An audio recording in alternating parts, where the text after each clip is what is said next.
The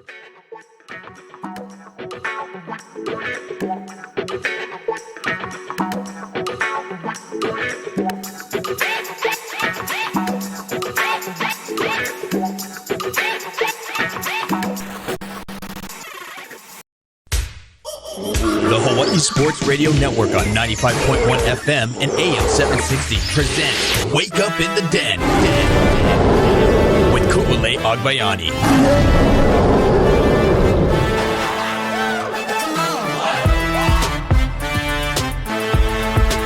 Good morning, beautiful people. Let's wake up in the den. I'm Ku'ule Agbayani alongside Paul Brecht.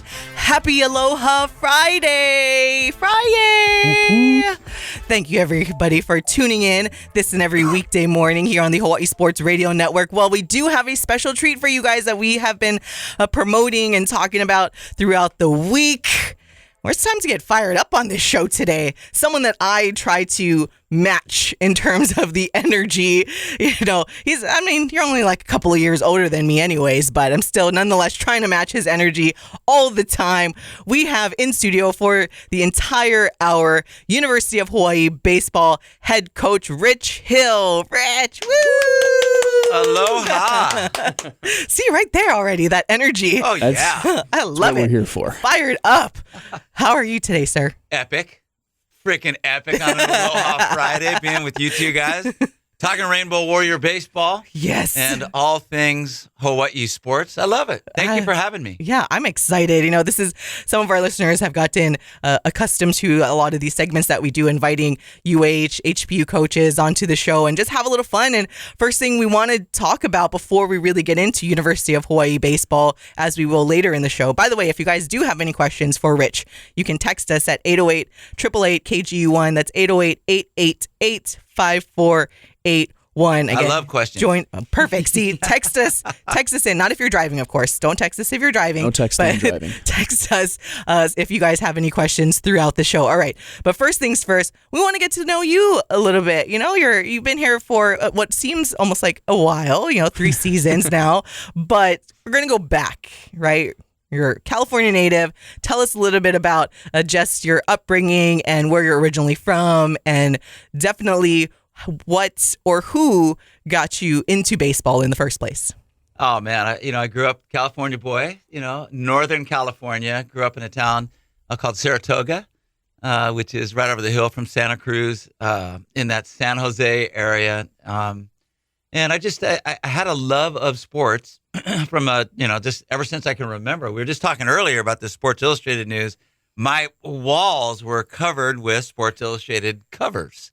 As a little kid in the 60s, a teenager in the 70s, going to college in the 80s. That's a pretty good time frame right there, So like the peak of Sports Illustrated, it feels like at this point now. Yeah, awesome. So my dad, he was a Little League coach even before I could play Little League. He just loved it so much. So my love of baseball and my love of sports, really came from my dad, I think, and the coaches and teachers have just been so instrumental in my life, all the way through this thing.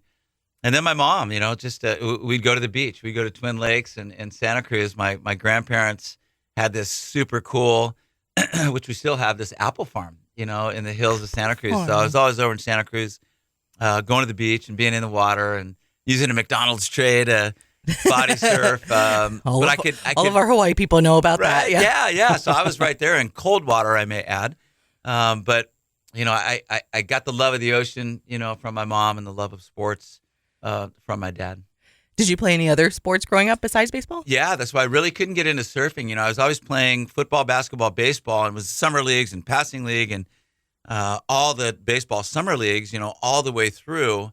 So yeah, I played for a really good high school football program. Saratoga High School was kind of the De La Salle before De La Salle.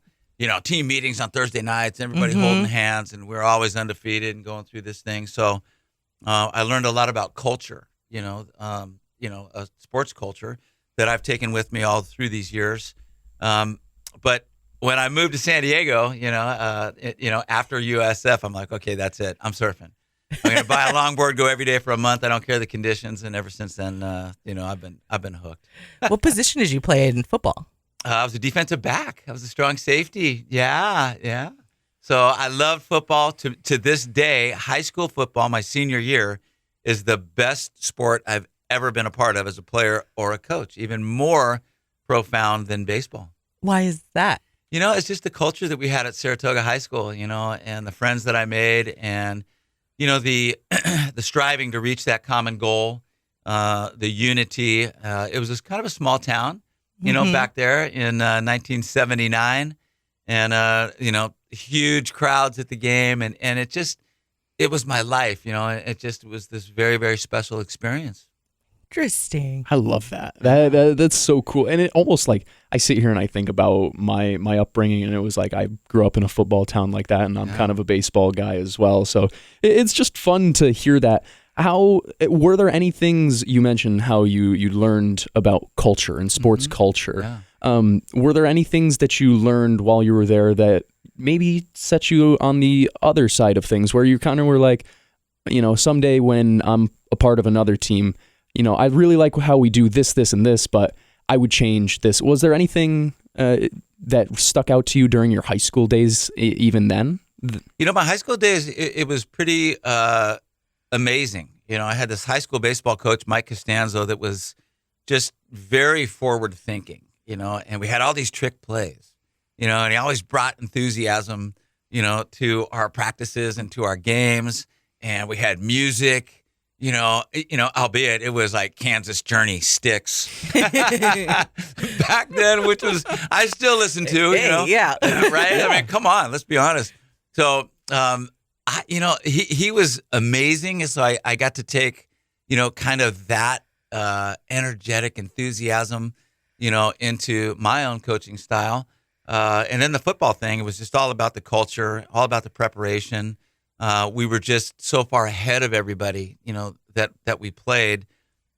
When I started, playing in college, and really focusing on baseball, I knew that I was going to be a coach. My mom was a teacher, and when I was in third grade, or not me in third grade, but she was teaching this third grade summer school soccer, 3 sections of it. Right? She handed me the folder and said, okay, you teach the class. I'm going to go get the guest speakers, which were the San Jose Earthquakes, at the time, the MSL team. Mm-hmm. And that's where I kind of learned it. I loved it. I loved doing that. But I was in, like junior high, that's what they called it then, middle school. But I knew I was going to be a coach. And I kind of looked at some of the things that, we were doing when I was at San Diego State, Cal Lutheran, and in the summer leagues, and how coaches dealt with players, how the communication level was, how we practiced. And I was like, yeah, you know what? This really isn't good. I don't like this, when we're dealing with this, but I do really love this. So it's just been that type of journey where, I kind of always knew. So I paid attention to it. I sat next to my manager, when I was in pro ball, and I knew that wasn't going to last, with the Cardinals because, I spoke Spanish, right? I'm 23 years old. I'm going out for pregame work with the Latin dudes, and teaching them about playing second base and turn a double play, and we're lined up on a cutoff. So I kind of knew that, hey, my days are going to be numbered here, but I'm going to enjoy it. I'm going to enjoy it as long as I can and have a positive impact on this team. I love it. You fit right in here. And as we're joined by UH Baseball head coach Rich Hill, and I say you fit right in because Paul and I talk about it all the time. We have teachers have a special place in our heart. And now that his mom is a teacher, my grandmother is actually the longest DOE employee. Wow. Yeah, she just retired last year. Yeah. So, hey, you fit right into the teacher's appreciation den in here. All right. So you said football, though, your senior year was like your favorite time. Mm-hmm. So what was it that drew you to baseball and then pursue it at San Diego State? I was better at baseball. I like it. Honest answer. Right. And I think that really goes with, all the parents out there listening now. I mean, your kids, you kind of expose them to a lot of different things, right? And you just kind of let them pick. And usually, like 100% of the time, I mean, what you're really good at, you want to pursue, and you kind of get that passion for. So I knew baseball, I was my future, and I was good at it, and that infield position was something where I could really excel.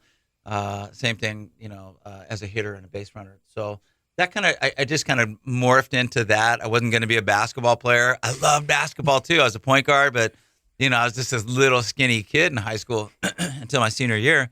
And football, same thing. As a defensive back, being 5'11", 155 or whatever.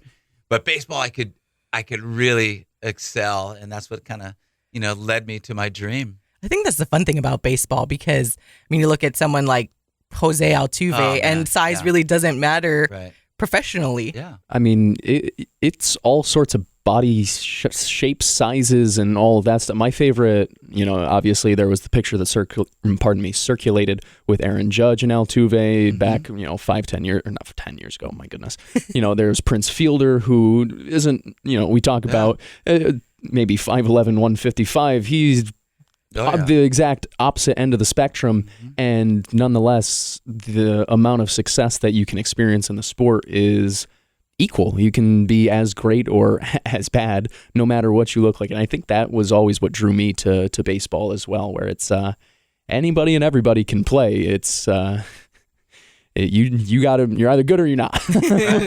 It's a tough sport. This is a very tough sport. Absolutely. All right, we are joined in studio today by University of Hawai'i Baseball head coach Rich Hill. We got to step aside, but we'll be right back on Wake Up in the Den.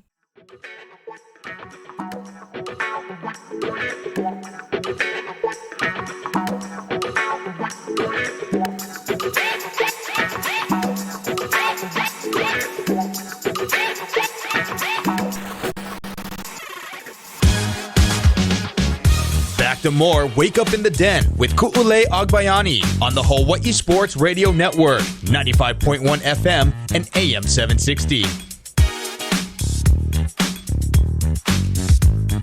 Welcome back to Wake Up in the Den. Ku'ule Agbayani, Paul Brecht, and hey, I told you he fits right in. He's dancing over here.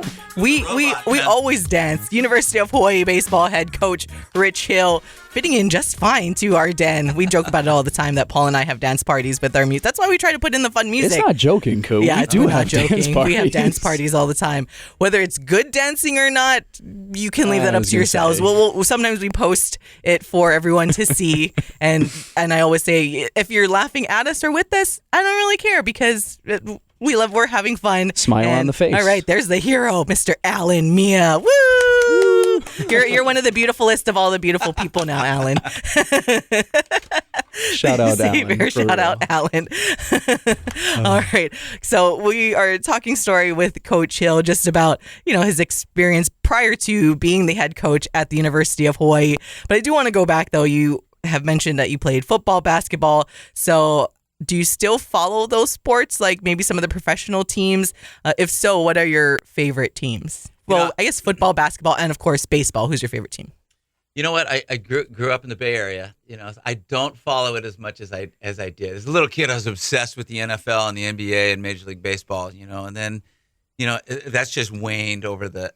you raise a family, and I'm in Hawaii. So, but I'm a 49ers fan.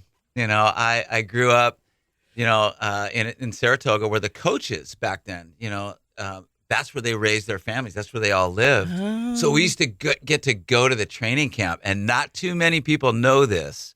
If you're a diehard Niner fan, you will, but they used to train in Redwood City, right? And it was an old school facility. You're talking, maybe Montana at the beginning of it, John Brody, Gene Washington, some of these old school guys.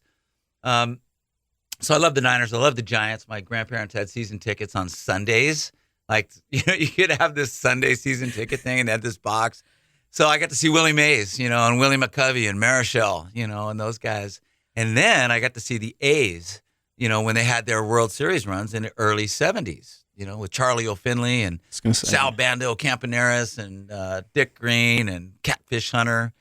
It was Raleigh Fingers. Raleigh in Fingers, that group. yeah. Joe Rudy, Billy North, all those guys. And then I was a Warriors fan, and they played at the Coliseum as well, So that's Phil Smith, Rick Barry. What a great time to be a kid in the Bay Area, So a huge sports fan. Especially because back then, all the teams were there. Now Yeah. they have since Gone. are moving out now for all of those fans out there. But who, I guess, were your favorite players from those teams? If you have to pick one, we'll give you maybe two. Yeah. I think two's fair. Okay, two, you know. I love on the Warriors. I loved Phil Smith. And there's probably not a lot of people that even know who that is, but he was a great shooter. He went to USF. Was a great player. And the Niners, I had a poster. Back in those days, you had to mail away for those posters, right? And I had a poster of Gene Washington, who was a wide receiver, for the Niners, and John Brody used to throw to him. And then I just loved all the A's. I loved Willie Mays, and I loved Campy Campaneris, who the shortstop, for the A's. So those are some of the few of my favorites. Did you get to meet Jesse Sapolu here yet? No, I haven't. I think I saw him walking around the weight room, and I think I've met him maybe my first year here in the weight room. I think he was working out.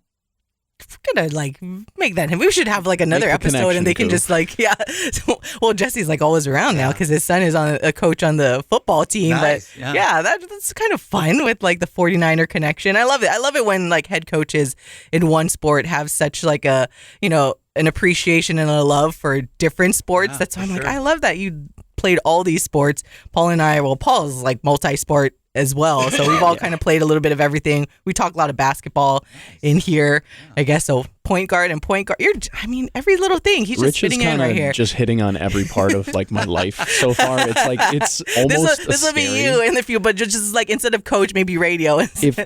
If I can have as much or even half the success that coach has and have the positivity that he has down the line, I am living a pretty darn good life, I like to think. All right, going to your most recent stop prior to being here at the University of Hawaii, you're in San Diego, so and spent a good portion of your coaching career in San Diego. So tell us a little about that, and selfishly, tell us a little bit about probably my favorite player that you recruited. Yeah. Chris Bryant. The San Diego thing was just an incredible experience. I got there in '99, and the ability, the opportunity, the blessing to build a program, into a national ranked team, and we were nationally ranked there every year at some point, preseason in some kind of poll for the last 16 years or whatever that I was there, and that the last decade there, we had sent over 60 guys to the pros, which ranked us 15th in the country. And that's a mid-major. Nobody likes to say mid-major, but come on, that's what we really were, right? At University of San Diego. So we did a lot of great things, and really, I believe coaching, it's kind of summed up in what, Jackie Robinson said, and Bob Marley said it the same way. A life really is not important except the impact that it can have on others. Bob Marley said it one way, so did Jackie, and I've really tried to live my coaching life that way, and to foster the dreams of these young people. And it really came true at San Diego with the championships, and our guys getting drafted, and the culmination of the number one guy, a generational player, Chris Bryant, and he's everything that you see. He married his high school sweetheart, Jess, and she's awesome. They have 3 kids, twin boys. He never tasted alcohol until they won the divisional championship, and they were spraying champagne. It's whoa, what is this? He lives in Vegas. He's never placed a bet.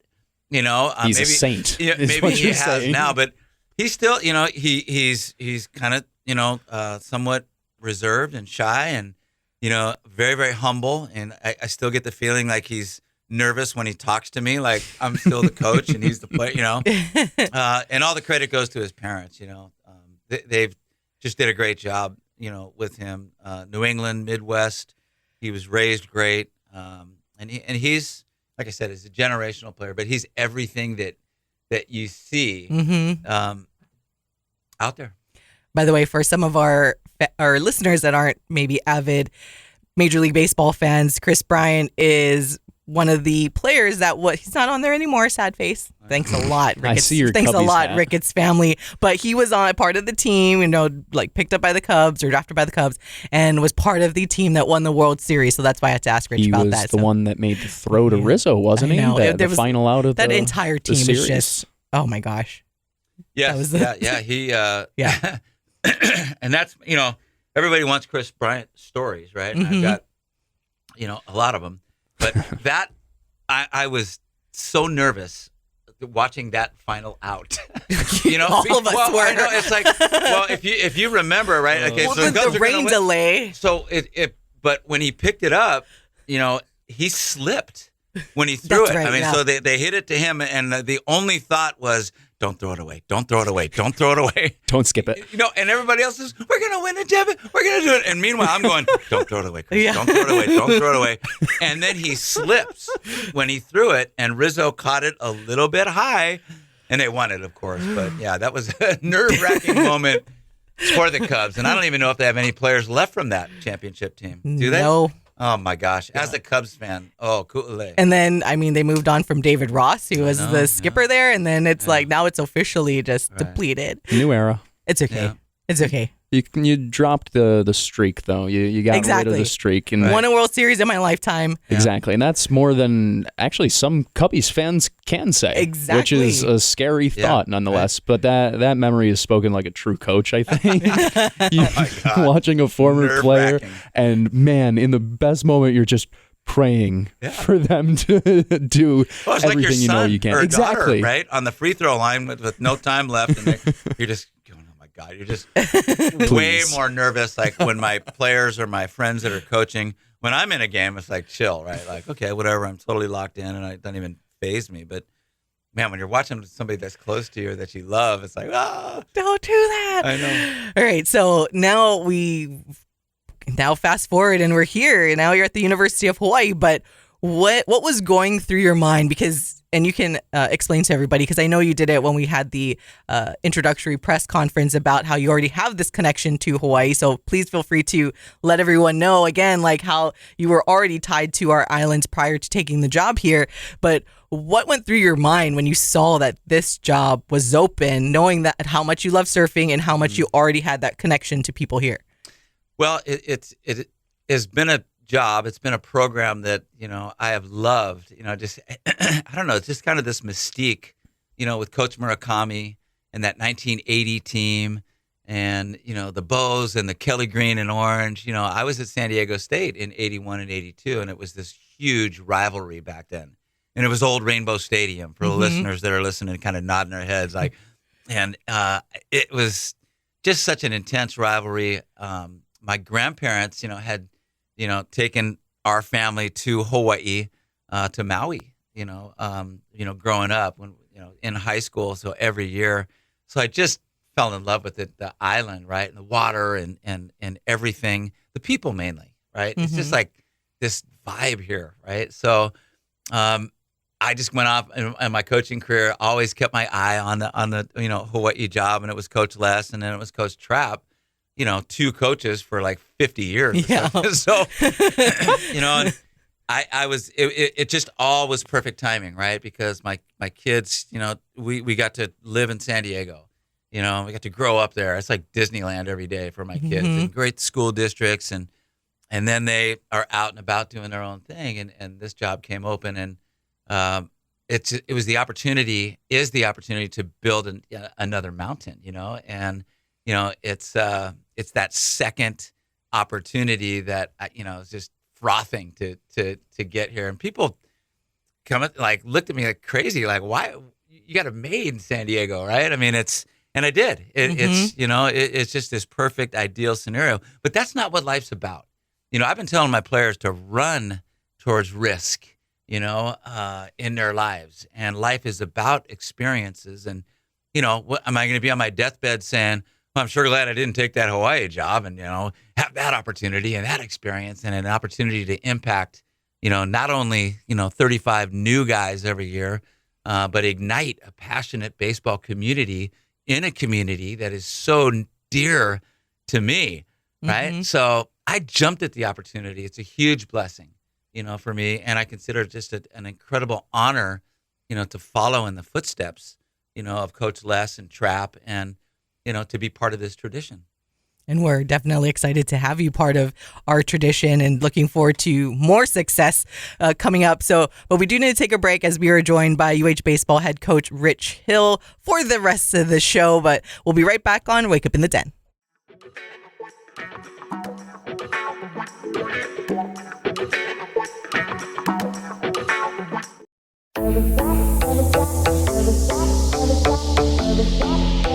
Wake Up in the Den with Ku'ulei Agbayani on the Hawaii Sports Radio Network, 95.1 FM and AM 760.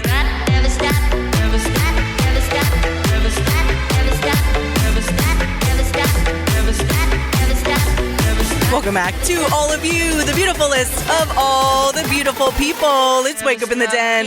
Ku'ulei Agbayani, Paul Brecht, and University of Hawai'i Baseball head coach Rich Hill. We're having a lot of fun today.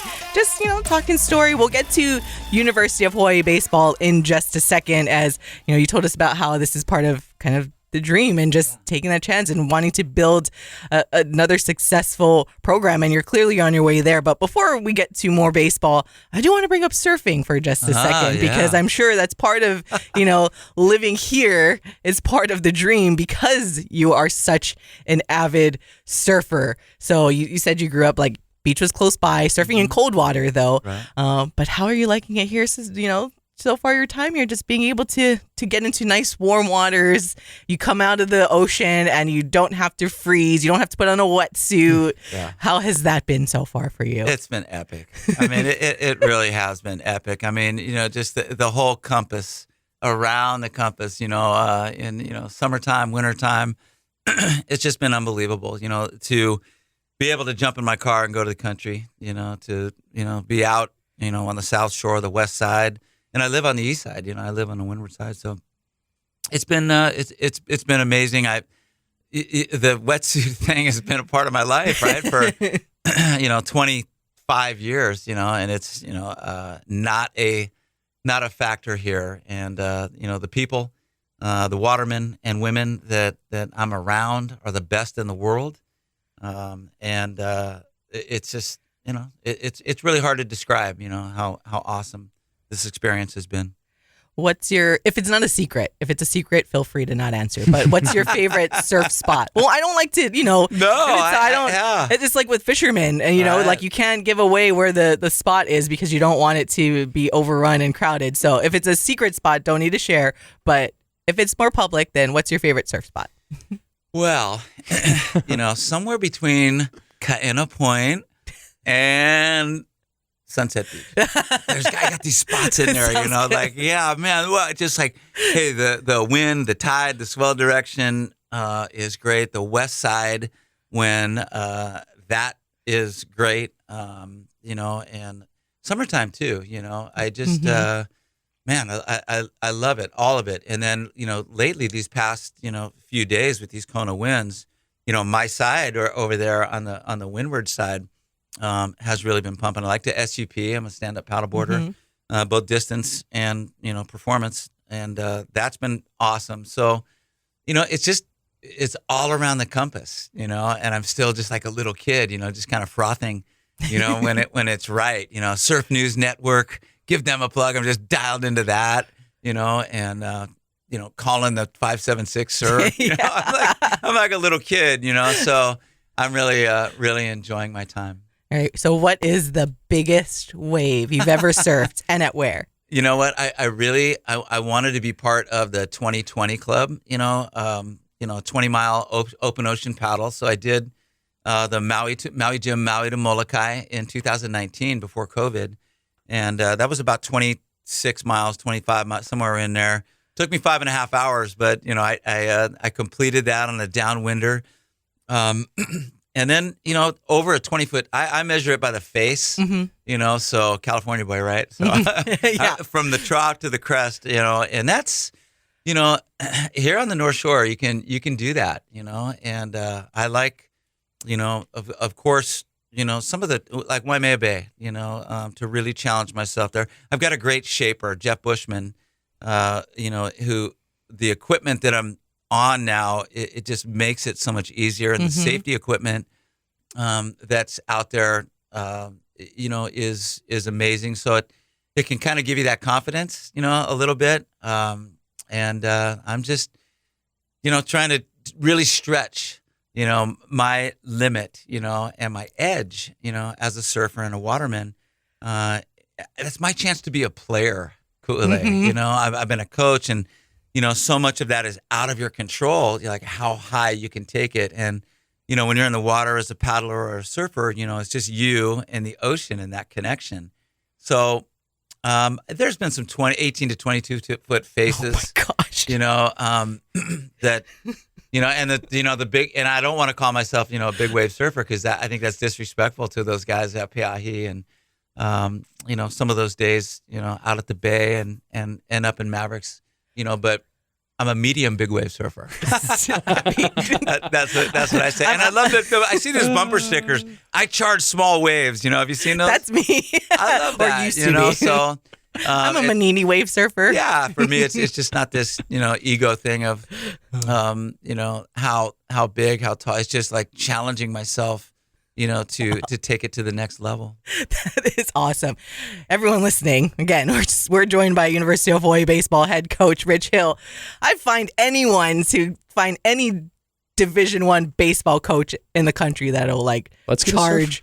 And even if we are measuring by the face, I will even, hey, we'll find somebody out there surfing contests. I want a surf contest between D1 baseball coach. That's our guy right there. I'm taking our guy number one every time. All right. So of course, with big waves and with as much as you do surf, there can be some wipeouts. Right. So what has been maybe the most crazy wipeout that you experienced? Or hey, it's fine if you're perfect, that's cool too, but if you are, I might need some surfing lessons after we get done. I surfed the Manini waves back in the day, and I still had some pretty crazy wipeouts, so I can't imagine charging the big stuff. And what has been maybe a crazy surf story that you can share? I've had them all, well, I shouldn't say them all, I'm still here. When you're trying to, take it to the next level like I am, I'm around legends out there, and we're talking about Carissa this morning and her retirement and those kind of guys, and, being with Luke Shepardson sometimes out there, and watching him. And I try to stay a little bit to the side, at the peak, and just keep my head down, my eyes and ears open so I can learn, and watch. But I'm really trying to take this to the next level. So when you do that, I'm all about the drop and the bottom turn, and so I'm going to not make that section, a lot, and that's when you're trying to stretch, when you fail, that's really how you learn, So yeah, I've had fins to the head and sliced and a lot of stitches, a lot of bruised ribs, punctured eardrums, those kinds of things. But that just, comes with the territory. I think I'm getting a little smarter, nowadays. And like I said, I wear an impact vest, the Patagonia thing, when it's big. I have a Gath helmet, that I'm not ashamed to wear. I'm bald, so it fits my head perfectly, on the right days. And like I said, my shaper is just this iconic North Shore guy, Jeff Bushman, who puts me on these, these gunny type of boards where, it makes it's just perfect for me. A 9.6, a 8.6. I got a 10.3 Waimea gun coming. So, I can get in a little bit earlier. And then I'm also a performance breathing coach, and I prepare. So I don't just, I'm just going to be reckless and go. I'm into, safety. I don't take chances. I respect the ocean. I listen to the lifeguards, and the performance breathing thing has really changed, my outlook on it, and I did that through Laird and Gabby's company, XPT, because when I went on, I go underwater, I want to be able to come back up. So those techniques, I do everything that I can to put myself in a position to succeed in the ocean, and performance breathing, really has a big part of that. Again, I will challenge any Division I baseball coach to try to match our coach over here. Like, I can talk surfing all day. I love it. I mean, that's why I knew I had to bring it up. I was like, wait a minute. I don't want to start talking about UH baseball yet because I know you're a surfer and like a real surfer. A real surfer. But to be honest, I didn't know you were like that much of a medium big wave surfer type of like the Not breathing that much of a exercise real and everything, surfer. which is important. Everyone here that knows about the big wave surfers, like the ones that charge at the Eddy and get invited, it's more than just, like, let me go out and I'm fearless and let me charge these big waves. It's about taking those precautions of the breathing and the training and the safety gear that they have now. I mean, I think it was Kai Lenny. It was one of the local surfers that had wiped out, I think, at Pipeline recently and cracked his helmet, where if he wasn't wearing the helmet, he could have been gone. And so good to know that at least our baseball coach is being safe. Paul, take notes. Well, absolutely. I knew you were gonna throw that in there. I was waiting for it as soon as he said the word helmet. I have so much respect for those big wave guys. I mean, they just spend their life, and dedicate their life, to that. And I'm all about safety and guys like Kai Lenny and I think Makua Rothman, Kala Grace. You see Jamie O'Brien wearing a helmet out of pipe, and the board. I surf these big boards. And once you take a fin slicing your the side of your head, it gives you a different perspective, or you get concussions. I think that the safer that you can be out there, and the technology is there, so I'm a huge proponent. Yeah, I think it was Shane Dorian that started the first the vest. Yeah, that really potentially saved. And a I lot kind of of have a rule with that too. Like in just if I need that vest, I don't go that day. I don't think a vest, the inflatable vest, with the canisters, it's just not it's not a save all, just because I have that I can go charge, that, my theory and philosophy is I got to be able to swim in, I've got to be able to survive on my own without an inflatable vest. And so far it's just a process for me. So maybe I'll, get there if I want to be, but I got to be super motivated to be in that type of a wave, to have an inflatable vest. Yeah. And to be fair, that we kind of need you for your day job, so maybe we don't want you going out there when you do need a vest. That's true. As we were joined by University of Hawai'i Baseball head coach Rich Hill. All right, we do need to step aside. When we come back, I promise we will get to baseball now to close it out, to UH baseball specifically. But this has been fun though, and again, you do the interviews all the time talking about UH baseball. So this is what we do with our in studio guests, is more of just a little off topic so people can kind of get to know a little more about you. And I hope people get more excited because for all of our fellow surfing fans out there. Nice. That, by the way, before we go to break, I know Coach Hill mentioned a little bit about Carissa. And just so everybody, in case you caught it, this morning she announced that she will step away from competitive surfing following the 2024 Olympics. So just so everyone was like, what happened with Carissa, in case anyone wanted more details about that. And so you guys said that, and I got a notification on my phone, and I looked over on there, and it was literally that. It was like, oh, pro surfer announces her retirement, that she's stepping away after. I was just like, oh, that puts all the pieces together here. So, for all our, especially local surfer fans, I wanted to make sure I gave the details as Rich threw it out there, and I'm sure people were like, wait, what just happened? So anyways, but we'll come back, talk University of Hawai'i Baseball next on Wake Up in the Den.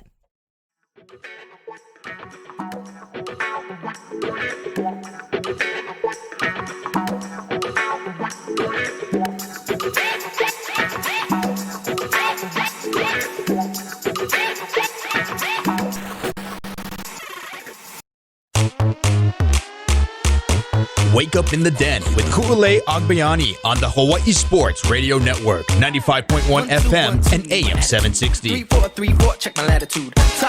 Welcome back to Wake Up in the Den. Ku'ulei Agbayani alongside Paul Brecht and our fellow co-dancer in University of Hawai'i Baseball head coach Rich Hill. This has been fun so far, but yes, we will close out the show with University of Hawai'i Baseball. I know, I'm sure people just are curious, but as we were kind of talking about during break, baseball season's starting soon. You'll be doing your rounds talking about the team itself. So I thought it was fun, to just get to know you a little bit and throw in a lot of surfing because I think our Hawaii fans and especially listeners of this show can appreciate, the surfing. And again, I'll throw it out there one last time. I will challenge any Division I baseball coach to charge a 20-foot wave, even if we're measuring by the face. Post video.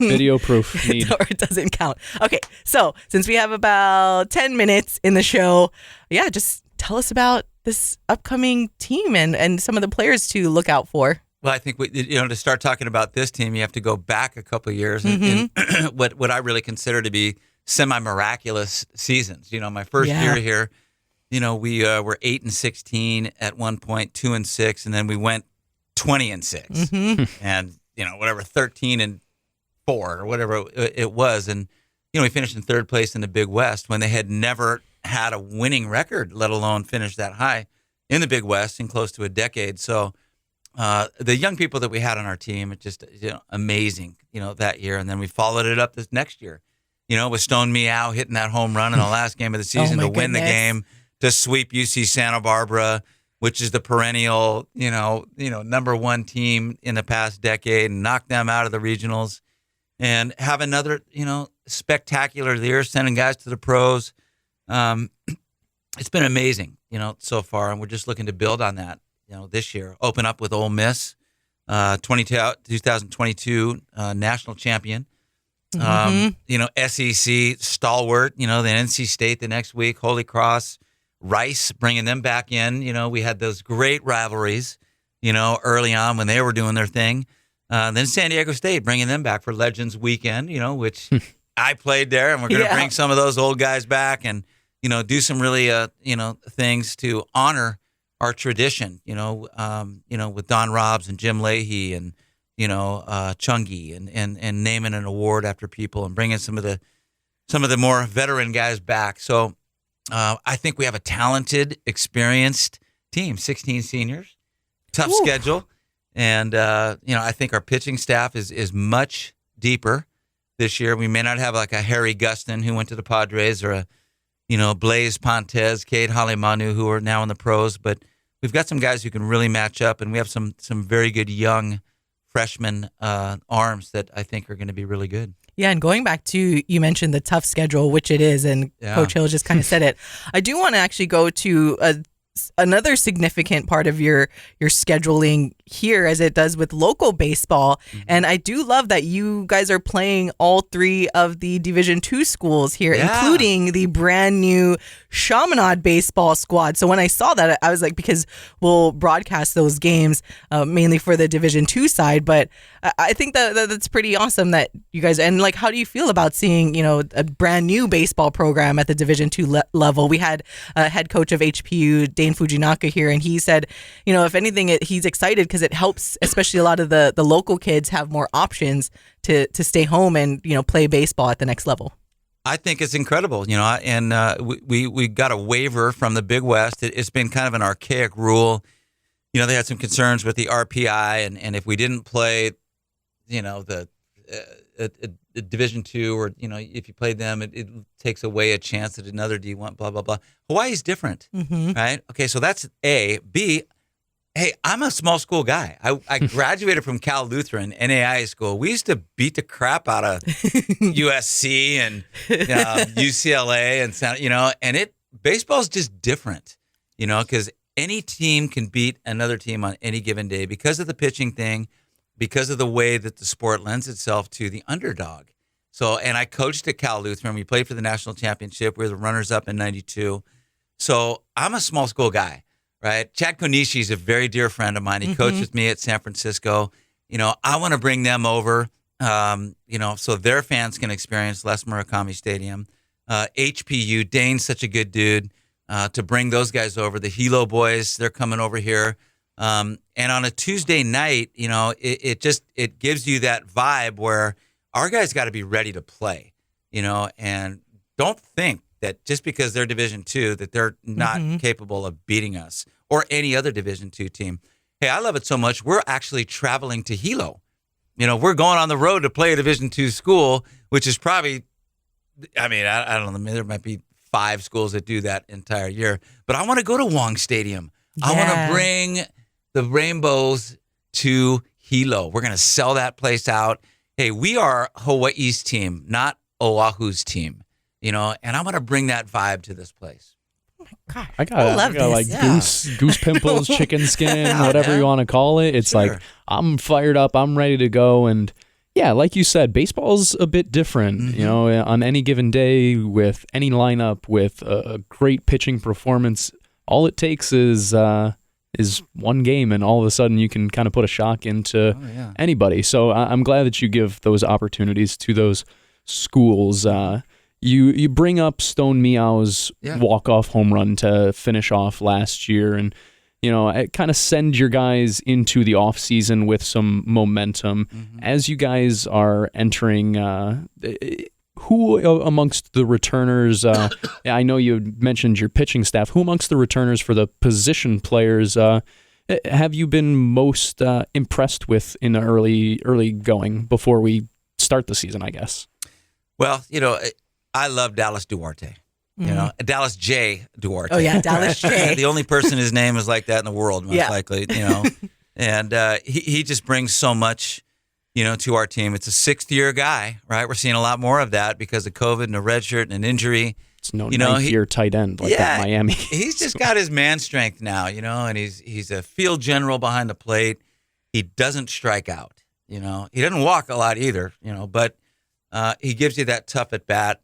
He's a grinder, great leadership. I think Kyson Donahue coming back is an all-conference guy. Stone coming back. Jordan Donahue, who's really put up good numbers, over the last couple years. Sean Rimmer's back as a power guy. Ben Ziegler-Namoa was an MVP for the Lacrosse Loggers this summer. Has a chance to really kind of step things up from an offensive side of things. I'm excited about Matt Miura, a Marion local boy. And then some of the newcomers, Elijah Ickes, stands out. He's Hawaii State Player of the Year, drafted by the Rangers, decided, like Chris Bryant and Brian Mattis and Dansby Swanson, the list goes on and on and on, of kids that turn down the pros out of high school. Smartest thing you can do, right? Unless you get life-changing money. So Elijah and his family were great. He's here. I'm excited about him. I'm excited about Itsuki Takemoto, one of the top 10 players in Japan, who decided to forego the NPB, wants to get into the MLB as soon as possible. So he's a two-way guy for us. I think you're going to see him on the mound. Harrison Bodendorf's a freshman All-American coming back. Randy Abshire, another 6th-year guy who had a great year last year. So the pieces, are all there. And we're just a lot deeper, and I'm excited. I'm glad you bring up Ickes as well, because we got an opportunity here at HSRN to see him during the state tournament last year. Yeah. And what an impressive young man he is, both defensively at the plate and just the way that he carries himself as well. It's impressive. So I was glad to see that he followed through on his commitment to the Bows as well. So should be an exciting year for you guys. I just wanted to give you a chance to talk about a few guys, because like you said before, it should be an exciting year, and because of that, you guys have put together quite the schedule to open things up. Yeah, let's go for it. I mean, we can, play some weaker teams, but that's no fun. Yeah. And you know what, too? The fans of Hawaii, this passionate baseball community, they deserve to walk into the Les, hear that music bumping, right, and smell, right, that chicken, that barbecued chicken. And when you talk about playing these better teams, they want to go thinking like, man, I'm going to see a future major leaguer. Pro players are here. I get to see an SEC team for 4 games. I get to see an ACC team. Both of those teams have been at the top of the food chain. I get to see Rice, San Diego State next year, Wichita State, UW. So, and then Vanderbilt's coming. So, for the next few years, all of these teams are coming in. So families, baseball fans, they get to come and see the best, and that's kind of fun. All right, we have less than a minute left. Season starts. Speed round. I know, season starts. The alumni game is on February 4th, and the first game against Ole Miss is on Friday, February 16th. It's about 20 seconds, Rich.